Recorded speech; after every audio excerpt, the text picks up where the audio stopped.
الحمد لله وأصلي وأسلم على من بعث رحمة للعالمين. Une des questions que nous avons oublié de traiter, c'est de savoir si la femme en état de janaba donc défait ses cheveux lorsque elle doit faire son bain rituel ou elle ne le fait pas. Les savants ont dit si la femme en état de janaba, c'est-à-dire un bain rituel qui est dû à un rapport sexuel ou à l'émission de sperme de façon habituelle, elle ne défait pas ses cheveux si elle doit faire le bain rituel. Mais si par contre le bain rituel est dû à des menstrues et que les menstrues sont interrompues, elle doit défaire ses cheveux, ses tresses pour pouvoir faire le bain rituel. Dans cela, Salama radiallahu anha a dit: Ya Rasulallah, je suis une femme donc qui fait mes cheveux avec des nattes de tresses. Est-ce que je dois les défaire lorsque je suis en état de janaba? Il lui a dit non. L'hadith est rapporté par Muslim. Mais dans le hadith de Aïcha radiallahu anha, elle dit que Rasul lui a dit sallallahu alayhi wa sallam, alors qu'elle était en état de janaba, elle était en état de menstru, donc de haid, de menstru, détache ou défait tes cheveux, ensuite fais ton bain rituel. L'hadith est rapporté de Sunan Ibn Majah.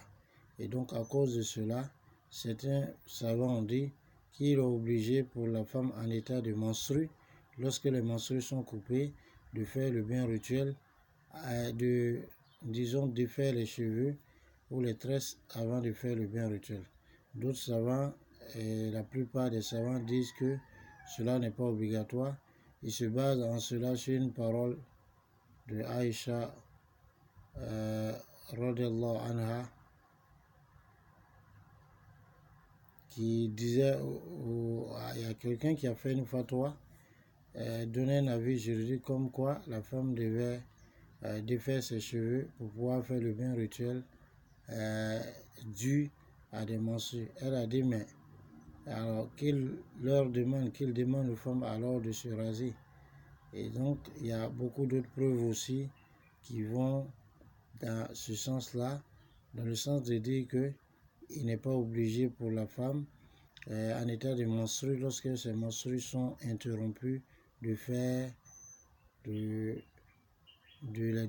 défaire ses cheveux avant de faire le bain rituel. Et c'est ce que la plupart des savants disent, ils disent que ce n'est pas obligé.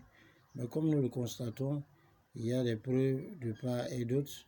Donc, pour des précautions, donc il faut défaire, car Allah nous accorde la bonne compréhension.